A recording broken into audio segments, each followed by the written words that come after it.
How's everybody doing? Great to be learning with you on a Wednesday, Yom Revi'i. Let's light up the darkness. Who's in the house? Yehudit in South Carolina, Shandor in the Bronx, Melissa in Great Neck, Guy in Ohio, Bella in Florida, Lorraine in Texas, Sharon in New Jersey, Joe in the Inland Empire, Rochelle in Modesto, Spencer in Connecticut, Frank in San Pedro, Aoife in Florida, Marjorie in Georgia, Chaim in Florida. Welcome, everybody. Let's rock. Reminder, after today, we're taking a week off. We are way ahead, and so when we come back, we should actually be on the Daf Yomi schedule, but we'll be out of town. So after today, the next class is a week from today, next Wednesday. Okay, our Daf tonight is page 63 here in Tractate Bava Basra, the 23rd volume of the Talmud. Today, God willing, we'll complete our discussion of Mishna number 1 here in chapter 4 of Bava Basra. We picked this up right near the top of page 63a. We've been talking about when a seller sells a house, and he doesn't specify what he is selling, he's a little bit ambiguous, or if he sells a field, so what really was included. Of course, the parties should have been very specific about what was included, but they weren't, and then some kind of a litigation follows, and then we're parsing out from what they said what the actual intention of the deal was. Okay, so the Gemara raises a question about a similar case. It is obvious that if one said, so-and-so should share in my property, so he means to give him half of the property. And if he said, give so-and-so a portion of my property, then what is the law? What is the halacha? What portion of the property is intended when somebody says a portion of my property? So Ravina Bar Kissi said, come and hear a proof concerning the law in this case, as it is taught in a baraisa, with regard to one who says, give so-and-so a portion of my cistern for his water needs. So Sumako says he must give him not less than 1/4 of the water in the cistern. If he qualifies his words and says, give so-and-so a portion of my cistern's water for his barrel, so then he must give him not less than 1/8 of the water. And if he says, give him a portion for his pot, so he must give him not less than 1/12 of the water. And if he says, give him a portion for his cup, then he must give him not less than 1/16 of the water. In any event, this baraisa indicates that the unqualified phrase, give so-and-so a portion, should be understood to mean give him 1/4. But that's actually not where the law ended up. Where the halacha ended up, that if someone says, for example, on his deathbed, give so-and-so a portion of my estate, so what that is going to end up meaning is the smallest of these defined terms, not the largest, meaning 1/16. So if you meant to give someone more than 1/16 of your estate, don't say give him a portion, be more specific. The Gemara now considers another case in which the seller withholds something from him for himself in a sale. So the sages taught in a baraisa with regard to a Levite who sold a field to an Israelite and said to him, I'm giving you this field on the condition that the first tithe from the produce growing in the field, which must be given to a Levite, is mine, and it will be given to me every year, and not to some other Levite. So then the first tithe is his. This is a stipulation that works.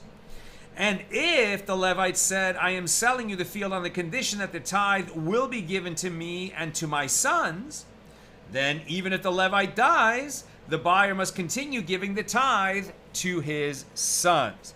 Very interesting law. Remember that when Joshua led the children of Israel into the promised land, they had the wars of conquest. That was finally finished, and then the land was distributed among the tribes. So all of the tribes received a region of Israel, and that region was subdivided for the families of that tribe, but not the Levites. The Levites did not get a region of Israel. They did receive 48 cities, but not land. And remember, the most common occupation back then was farmer, and the Levites were excluded from that because the Levites, their portion from the Lord was to serve God directly. In a sense, they were to act as the teachers, the rabbis. They would be helping out, helping the Kohanim, the priests, in the avoda, in the service in the temple. And because they did not receive land, they received the first tithe, right? The Meiser. Now, this is so interesting, but a Levite could acquire land. He could purchase it.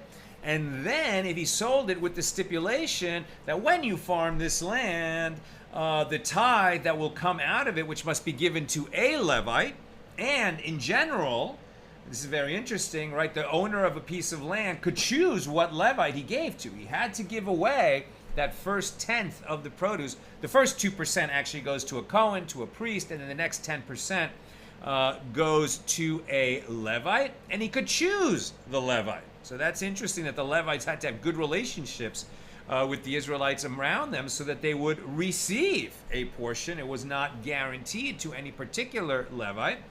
But at any rate, if a Levite owned a piece of land and he sold it with the stipulation that when you tithe from this land, you give that tithe to me, this holds up. That is the law, and he can make that stipulation. But if the seller said to the buyer, this stipulation will remain in force as long as this field is in your possession. So that was an unfortunate wording for the Levite. Because if the buyer sells the land and then afterward buys it back again, then this Levite seller has no claim on him, because the stipulation was only good for as long as it was in the guy's possession that one time. Right? So if he sold it and bought it back, it went out of his possession, the stipulation ends, and when that Israelite buys the land back, he no longer has an obligation to that particular Levite. He still has to tithe, he has to give it to some Levite, but he won't have to give it to that particular Levite. The Levite should have worded it, that you will, said, I am hereby selling you on the condition that the first tithe is mine. That's something he should have said, not as long as it is in your possession, the first tithe is mine. The extra language resulted in less for the Levite. But I said that. Okay, now the Gemara challenges this law. Why should the seller ever have a right to the tithe after he has sold the field? After all, a person cannot transfer ownership of an object that has not yet come into the world. How then can the seller, in this case the Levite, acquire a portion of the produce that does not yet exist? And the Gemara answers that since the seller said to the buyer, I am selling you the field on the condition that the first tithe is mine, it is as if he withheld the site where the tithe is grown for himself when he sold the field, and that site already exists. He certainly could have said, I am selling you the northern 90% of that field. He could have said that. Instead, he said, I am selling you the field on the condition that the tithe is mine, since I am a Levite, and that works for the same reason that he could have just sold 90% of the field. The right to the tithe already exists. It's not some prospective future thing. The right to the tithe already exists.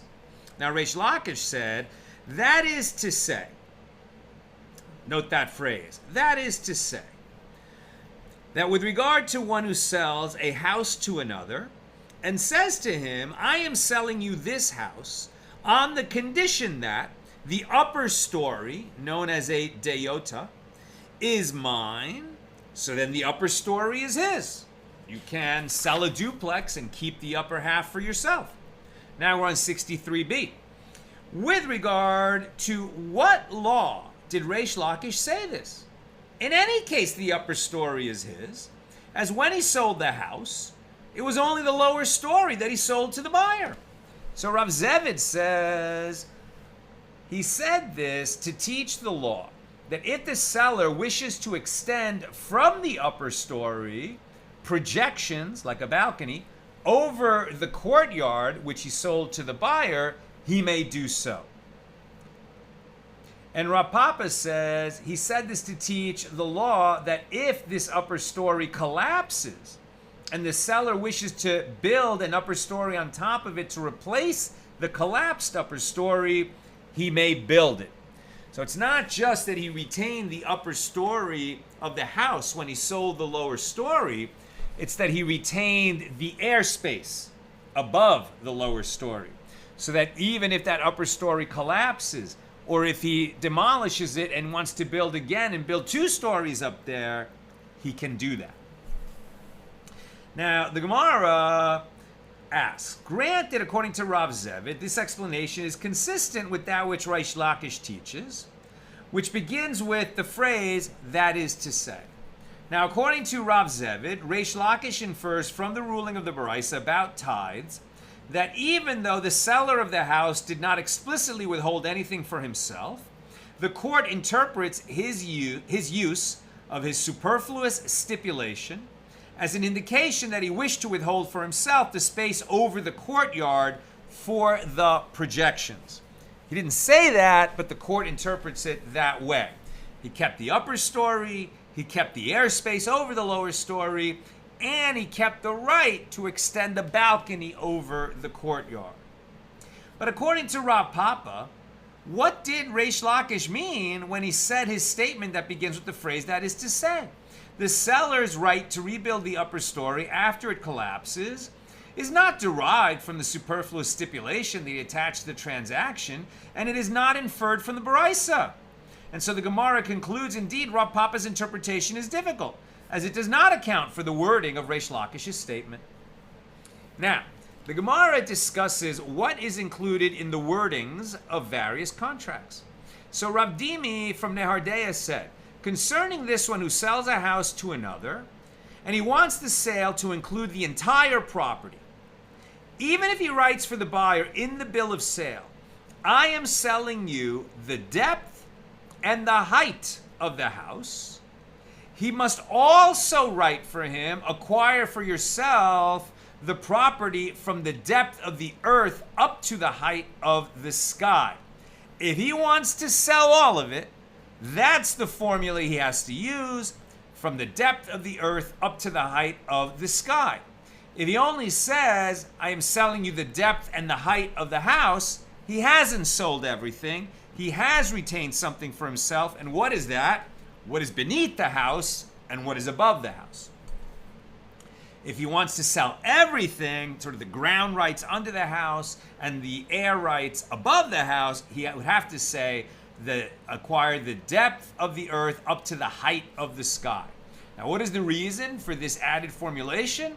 So the reason is that the buyer does not acquire the depth and the height of the property without explicit specification, and therefore, unless the matter has been explicitly stipulated, the buyer may not dig under the house or build above it. And the words, the depth and the height, effect the acquisition of the depth and the height of the house for the buyer, allowing him to dig below or build above the house. And the additional phrase, from the depth of the earth up to the height of the sky, affects the acquisition of the pit and the cistern and the tunnels that might be associated with the house, even lower than the earth below the house. Now, the Gemara proposes, let us say that the Mishna on page 64a supports Rav Dimi's opinion. One who sells a house has sold neither the pit nor the cistern, even if he writes for the buyer in the bill of sale that he is selling him the depth and the height of the house. As, if it enters your mind to say that the buyer acquires the depth and the height of the house even without the specification that the depth and the height of the house are included in the bill of sale, let the phrase, the depth and the height, effect the acquisition of the pit and the cistern and the tunnels, as he attached an additional stipulation to the transaction, But the Gemara rejects this opinion. The Mishna is referring to a case where the seller did not write these words for him. So the Gemara asks, but this line of reasoning is difficult, as the Mishna explicitly teaches that the pit and the cistern are not sold, even if the seller writes for the buyer that he is selling him the depth and the height of the house. So the Gemara answers that this is what the Mishna is actually saying. Even though the seller did not write these words for him in the bill of sale for the purpose of acquiring the depth and the height of the house, it is considered as if he wrote them, as it is assumed that they were omitted by accident. By contrast, for the purpose of acquiring the pit and the cistern and the tunnels, if the seller explicitly wrote for him the words, the depth and the height, the buyer acquires them. But if he did not write that phrase in the bill of sale, the buyer does not acquire them. And therefore, no proof can be derived from this Mishnah. We can interpret it in two different ways. So the Gemara now considers a different Mishnah. Come in here with that which was taught in the Mishnah that we already covered on page 61a. I think the one we're talking about now. So one who sells his house without explicitly stating what is included in the sale has not sold the roof along with the house when it has a parapet 10 handbreadths high, as such a roof is considered a separate entity and is not included in the sale of the house. Let me just check something. Yeah, very good. Sorry. Yeah. One who sells his house without explicitly stating what is included in the sale has not sold the roof along with the house, meaning that's another space that the seller might have retained for himself unless he explicitly sold it. And that is the case when the house has a parapet that is 10 handbreadths high, as such a roof is considered a separate entity and is not included in the sale of the house unless it was expressly included. Now we're on page 64a. And if it enters your mind to say that when a house is sold without specification, the buyer acquires the depth and the height of the house, then even when it has a parapet 10 handbreadths high, what of it? Why shouldn't the buyer acquire the roof? And the Gemara answers, since the parapet is 10 handbreadths high, the roof is significant in its own right, and therefore, unless it is specifically included in the sale, the buyer does not acquire such a roof along with the house. I'm almost done. Questions or comments, please get them in now. Ravina said to Rav Ashi, come in here another proof. As Reish Lakish says, that is to say, that with regard to one who sells a house to another and says to him, I am selling you this house on the condition that the upper story is mine, the upper story is his. And in the Gemara's examination of Reish Lakish's statement, we said, with regard to what law did Reish Lakish say this? In any case, the upper story is his, as when he sold the house, it was only the lower story that he sold to the buyer, and he retained the upper story for himself. So Rav Zevid says, he said this to teach the law that if the seller wishes to extend from the upper story projections over the courtyard, which was included in the sale, he may extend them. So Rav Papa says, he said this to teach the law that if the upper story collapses and the seller wishes to build an upper story on top of it to replace it, he may build it because he has the air rights over the lower story.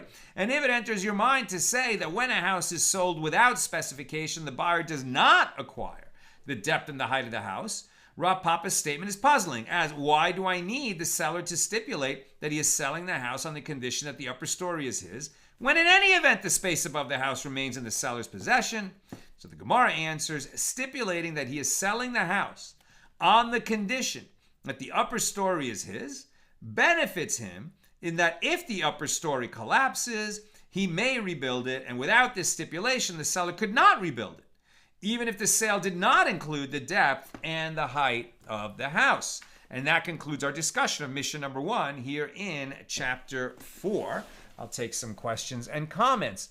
It's very interesting that they go to this length to be clear and to establish what is being sold, and even talking about air rights when, an upper story, maybe 2 floors, right? Maybe a 3-story building. They didn't go much higher than that in ancient times, but of course we do.